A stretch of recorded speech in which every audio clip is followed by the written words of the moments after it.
So the people who are in a position of power, their knowledge of the field of psychology is going to either limit or extend the opportunities for the different profession. And all of it boils down to understanding how the scope works and its development. That is why the psychologist is very important that don't only understand the scope of profession, but understand the field of psychology overall, because you might also limit people.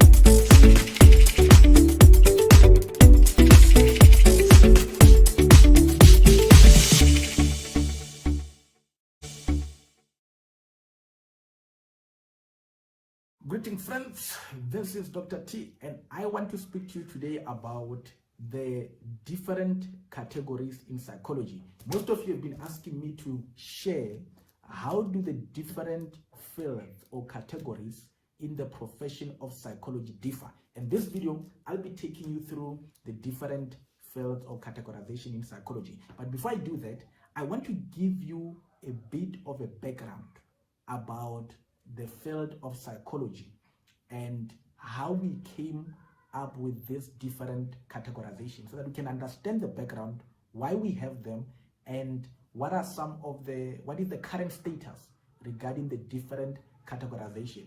And before I get into this video, I want to encourage you that if you are not yet a subscriber, make sure that you click the subscribe button. There's a red subscribe button below this video. Click that button and subscribe to the channel, and share this video with as many people as possible, particularly those in psychology, because it will benefit them. Anybody you know in psychology, share this video with them.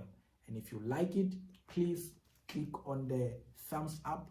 And if you've got any question about anything I'll be sharing today, make sure that you put your question on the comment section and I will attend to it. I think those who have put that comment, they know I attend every question that has been sent to me. Now let me get into this matter about the different categorization in psychology. Now you know that we have about 8 categorization, but before I get to them, I want to give you a bit of a background where we are and how we came to have this particular categorization. And I think one can actually look back prior to 2008. Before 2008, the way psychology profession was, I think, was not as restrictive as it is today. That is why most of the time, if you look at people who have been psychologists for a long time, you will notice that majority of them, they've got more than one categories registered. You find a person is a clinical and also a counseling psychologist, or somebody is a counseling and educational, or somebody is an educational and counseling psychologist. And why is that?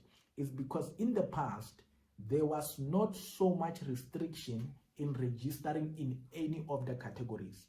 And actually to do that, they did not have to do double masters like we have to do. I'm an educational psychologist, and if I were to register as a clinical, I must now do another master's for clinical in order to register as a clinical psychologist. In the past, it was not like that. So these people, they could easily register in different categorization. The demands were not as high or as demanding as they are now. So that's how it was until around 2008.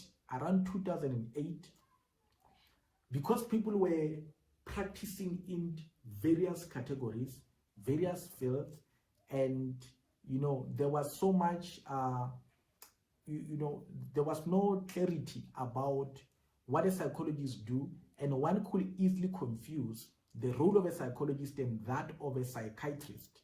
And I think it was at that time that the psychologist felt, and also the psychiatrist, they felt they needed a scope of practice that stipulate what a psychologist do, a scope of practice, what a psychologist do. And in 2008, that's when we, or the HPCSA, developed, or through the government, published what they called, or gazetted what they called, the scope of profession of psychology. the scope of profession of psychology. You need to know that word because that is what we are currently using, and I'm going to take you through the whole development. The scope of profession of psychology. Basically, it was a document that described what psychologists do. It had not differentiated between the different categories. It was just all psych. So as a psychologist, that is how you could distinguish your work from that of a psychiatrist or any mental health workers in the hospital or a doctor. The scope of profession of psychology guided what all psychologists did. And this was gazetted in 2008. Then around 2011, because of what I've explained to you, now people could be, could have two categories. Somebody could be educational, somebody could be clinical, but there was no clarity because the scope is one. You must understand, if the scope is one, it means everything on the scope I do. So there's no difference between you and me. We do the same thing because I've got one scope, we're all psychologists. That on its own seemed to create a challenge among psychologists because now, where do we draw the line? Who does what within psychology? Because we've got different trainings. Who does what? How do we distinguish what they do? And it was in 2011 now that the regulation, the scope of profession of psychology, was then amended by adding an annexure. There was an annexure added, which was the page 3. The scope of profession was 2-page document. Then there was a page 3 added, which was an annexure. Annexure described the scope of practice. Now that's when we started to have a scope of practice for different specialization in psychology. That document, if you don't have it, let me know. I can share it with you. It might help you to understand what specialization, how we describe. I think that is why most of the time, most of you are asking, what does the educational do? What does the clinical do? That document stipulated what each of us did. Educational psychologists had what they call the scope of practice. Remember, I told you in 2008, we had the scope of profession. An annexure was added, which was the scope of practice.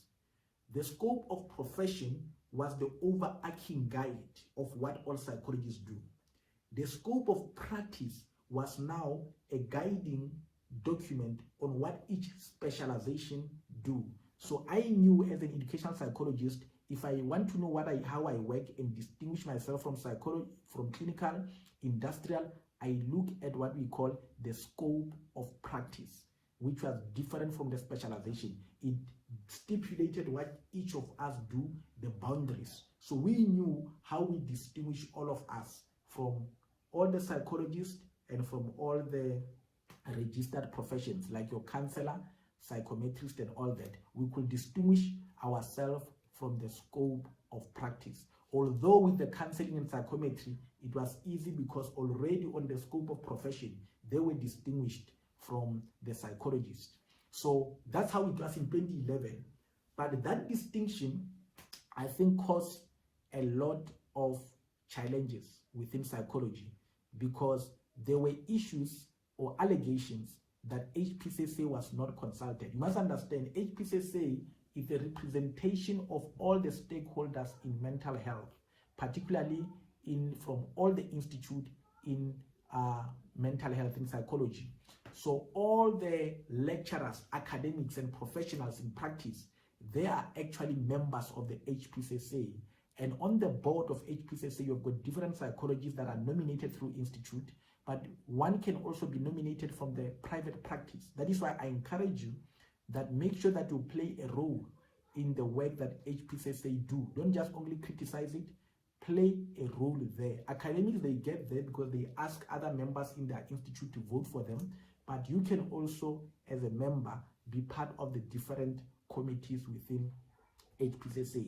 So when that scope came out, that distinguished what each do, one of the biggest issues that psychologists had, including me as well, because I remember when we were asked to provide a feedback about what we think about the scope, I also submitted at that time. I remember I was doing my internship. If I was not at my first year as a psychologist, I also submitted around 2011. So one of the biggest issue about it gave prominence to clinical psychologists. It made them more like the sort of a father profession. it gave them more room, more priority compared to, and more preference compared to other categories. In other words, it was not clear what restriction do they have. And I'll give an example.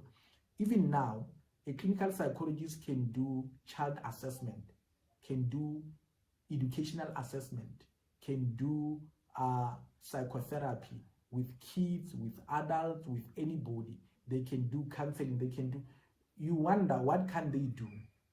And that was the issue with the scope of profession, that they had no limitation.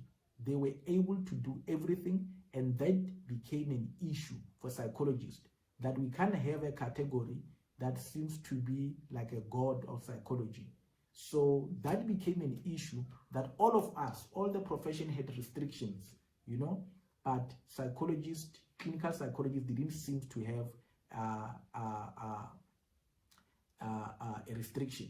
So that became an issue. That is why the annexure was published in 2011, but already before the end of that year, issues had risen about the issue of the 2011 annexure. Because, I mean, we could, there was not, although we could see the difference. I mean, I'll give an example. In psychology, there used to be a statement to say psychologists focus on development, professional, educational development. I think there was something like that, professional development. And we used to say a person is developing in any level. So you can speak to, you can work with any person at any age. And which is true, you can. That is why we've got adult learners. As long as education is the context. And they wanted to argue that. And you will notice this, because this came out now in the new revised annexure. So those were the issues that were arose to say, we have restriction, why doesn't clinical in particular doesn't seem to have a restriction? Counseling was also an issue. And in 2013, the professions in psychology, they launched a court order, where a court application rather, so that the 2011 amendments can be set aside and be declared invalid, because HPCSA felt was not consulted. And remember, HPCSA, these are psychologists in the profession, including educational, counseling, and whatever, who felt they were not consulted. How did we not know about this particular? Because we could have commented and we could have gave our input. So in 2013, that court case was launched, and it dragged for about 3 years. The court case was going on from 2013, you can just imagine, until 2016, that court case was still going on. And the case was only settled in 2016 out of court. The Western Cape High Court Division declared the 2011 amendments as invalid, and it suspended that invalidity for 2 years. So it was declared in that particular court case that that scope is invalid, is not relevant, cannot be applied to psychologists, but it suspended it. When you declare something invalid but suspend it, you are basically saying the invalidity will not become effective until you develop new scope of practice or of profession, or a revised scope of profession. So that's how it was at that time.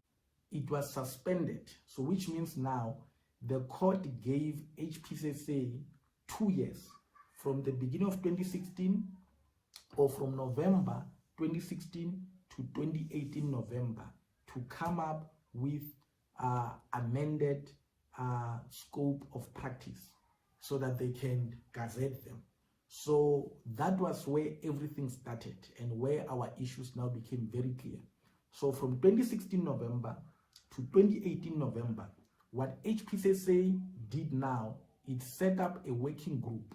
A working group was basically tasked to ensure that it consult widely and it's able to develop the new or revised regulation that can be added as an annexure to the 2008 scope of profession. So the goal was that by November 2018, they should have finished with this particular job.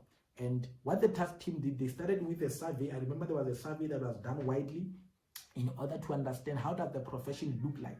And one of the things that they found out was that the profession is still underrepresented. Majority of psychologists were still white race, and other races were not fully represented. That is why now, when you go for selection, representation by race become a factor. It is not that they don't like whites, they love black people. No, it's not like that. It's because when the survey was done, they looked at the people who were registered. They realized that in psychology, it was not open for majority of the black population, and they had no access to it. That is why now, through the selection process, access is also addressed, so that even people who never had the privilege to be accepted, they can get accepted into the profession. That is where race became a factor. So you need to understand that particular background. Secondly, they realized that there was not well representation of other profession, and also gender was not well represented in this particular. For example, in psychology, there are more females than there are males. Even in your class, there are more, you will see there are more females than males. So males, actually, they go for selection, they must stand a better chance compared to a male who has the same marks because of this gender differences. So those are the issues that were picked at that time, and were also supposed to be addressed now moving forward in terms of the policy transformation and the policy changes. So the work went on. I remember now from 2016 to 2018, there was a lot of communication from HPCSA, psychologists had to give input.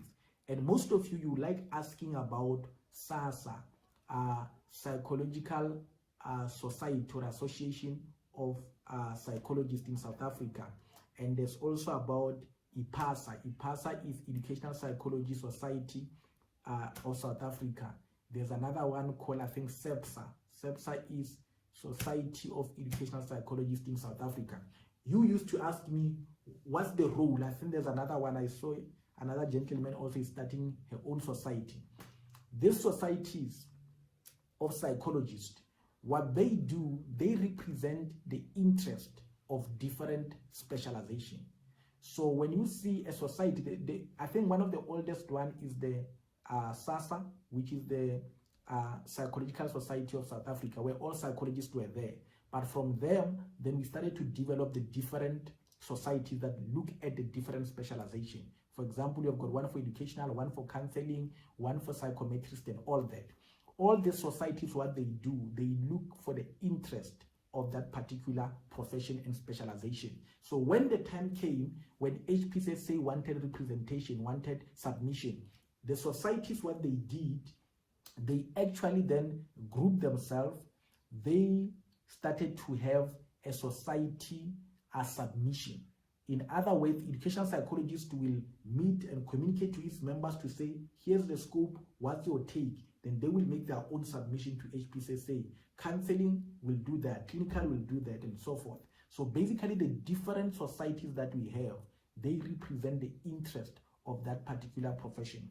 And what happened then after that, when all submissions were made, the HPCSA then finalized the scope. I remember they finalized it around February 2018, and they submitted it to the Minister for promulgation, basically official release, so that people can comment to it. And what we saw in that scope, it was shocking. We realized actually this is actually how HPCSA saw psychologists. Educational psychologists were supposed to only be restricted to work at a school. At the school is basically a similar format that the US has in their system, which I totally rejected. I don't like it. I don't think it's even accurate about the role of psychologists. And counseling psychologists, I think they were more rural-based, NGO-based, clinic-based, and all that. But they were more NGO kind of context, rural-based context. They were there counseling people. So there was this connotations within the scope, which I think majority of psychologists, particularly educational counseling, were not happy with. I remember when I saw it, and I think this is what is also being perpetuated even now. When you hear a higher education institute saying for you to be an educational, you need to have education background. And when they say education, most of the time they speak about high school education.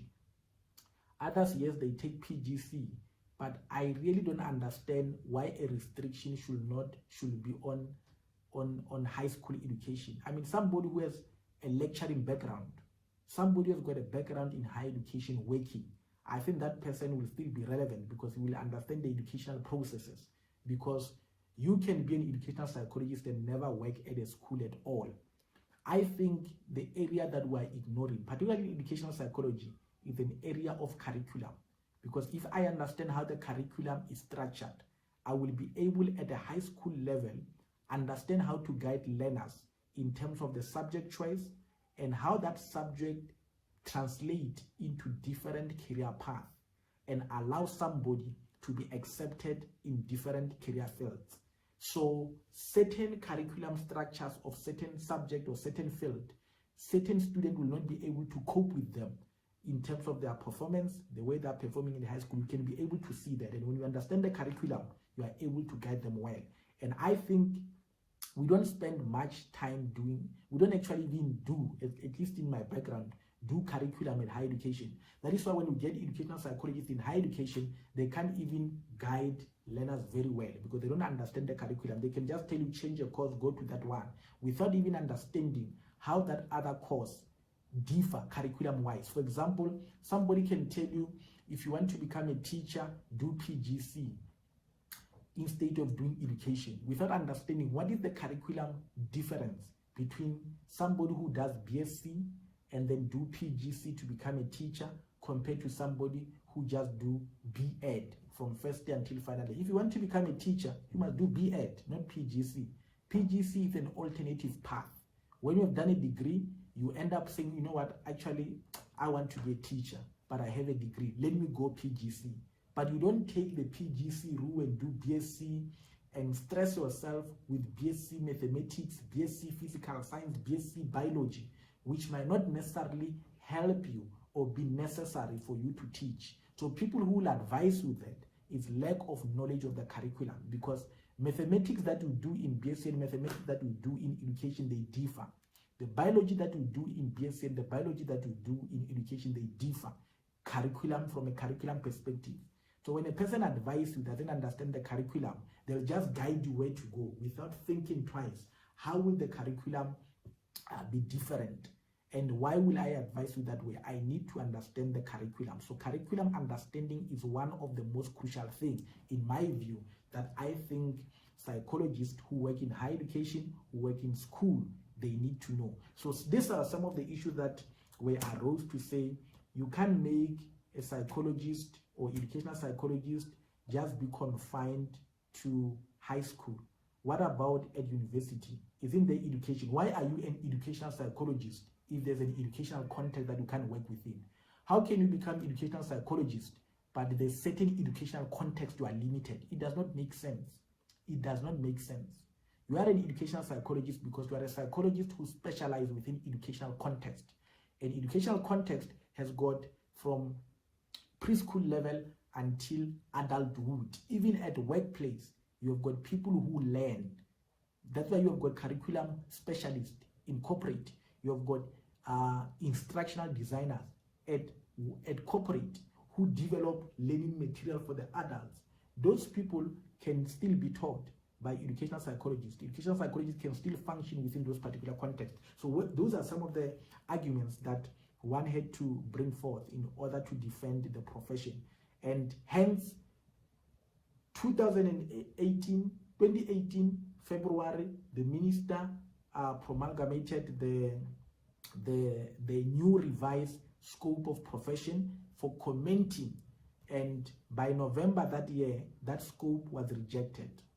HPCC was shocked that the scope was rejected. Why was it rejected? Because it was skewed in the way it looked certain profession. Now you must understand, in 2016, they gave HPCSA 2 years. They suspended their scope. They declared the scope as invalid, the scope of profession.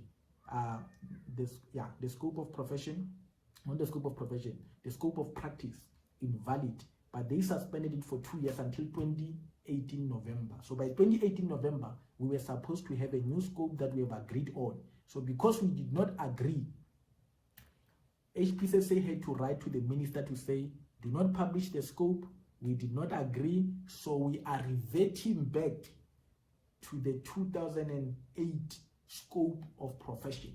In other words, we no longer have scope, we have a scope of profession, but we no longer have the scope of practice, the scope that distinguishes what each specialization does. That is where we ended. We could not agree. We could not agree because other people felt, other professions were better than others. They had more room than other professions. So we could not agree. Hence, we had to revert back to the scope of profession. So basically, we are back to 2008. Yeah. Welcome to 2008. We are back to the beginning. So this is where psychology is.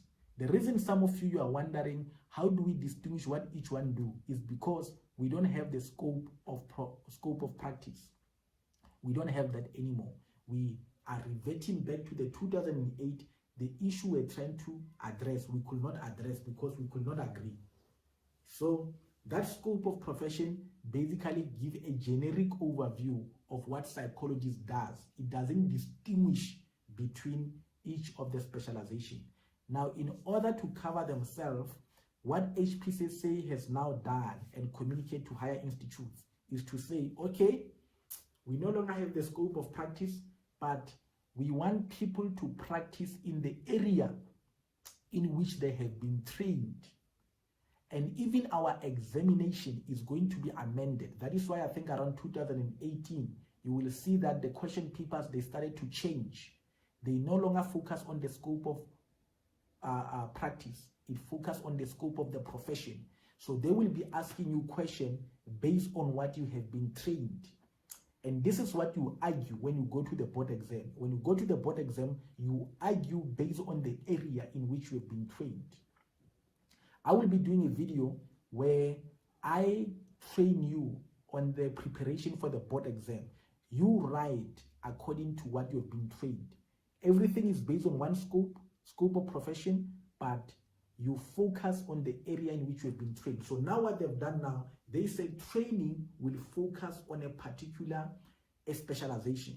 So the training is still specialized in nature so that the practice can align to the specialization, even though there's no scope of practice. So when I say I'm going to tell you about the different categorization, I'm telling you about how I distinguish them, but there is no scope of practice. It's for you to understand them, that this is how you will be different. Because why? Most of the job places where you work, your corporate, your hospital, whatever, most of the people, you must understand, in the workplace, this is how it works. I'm a psychologist, but I'm not working as a psychologist where I work. I work as a manager of a student support unit. Somebody in another institute can be a clinical psychologist, for example. Let's say, for example, in labor, they employ a lot of counselors. Let's say the senior director in labor who's responsible for counseling services. Let's say that person, he's a counselor. He's a counselor, not a psychologist. Or let's say he's a psychologist, hypothetically speaking. He's a psychologist registered as a counseling psychologist. That person, by virtue of their understanding of the scope of other profession, will have the power to stipulate an advert of how the advert needs to look like when they're advertising for the role of counselors or psychologists. That person, based on their bias, might limit opportunities for other professions because they might not believe they belong in that particular category or they belong in that particular field. So the people who are knowledgeable or unknowledgeable, they will affect how the market look at psychologists. That is why now, if you look at higher education, for example, I'll take UP. UP, when you look at their student affairs, you'll only find one educational psychologist. Majority is counselors and some are clinical, but majority counselor. Do me a favor, check who is the leader of that unit. You find he's not an educational psychologist. And because you're not an educational psychologist, if you are not aware or fully knowledgeable of the scope of educational psychology, also your appointments might be limited because you might not be aware of what that particular profession can do. You look at UJ, at Psyched, for example, they've got a mixture, counseling, clinical, educational. Actually, Psyched, they are the ones that I know employ more educational psychologists in higher education than any other institute. Check who was one of the most critical person. It will be Prof. Getty during her time. Prof. Getty has got a qualification. I think one of her qualifications, if I'm not wrong, might be in educational psychology, but I think she has got 2 qualifications. During her time, more educational psychologists were in higher education. Look at that. So when you look at this thing, so the people who are in a position of power, their knowledge of the field of psychology is going to either limit or extend the opportunities for the different profession. And all of it boils down to understanding how the scope works and its development. That is why as a psychologist, it's very important that don't only understand the scope of profession, but understand the field of psychology overall, because you might also limit people.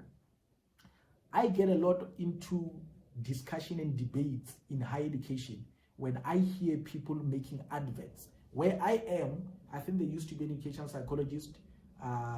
They are only 2, clinical and educational. You know, I could see there's so much cluelessness about what psychologists do. Somebody can find it reasonable to employ a clinical in higher education, but find it odd to employ educational psychologists in higher education.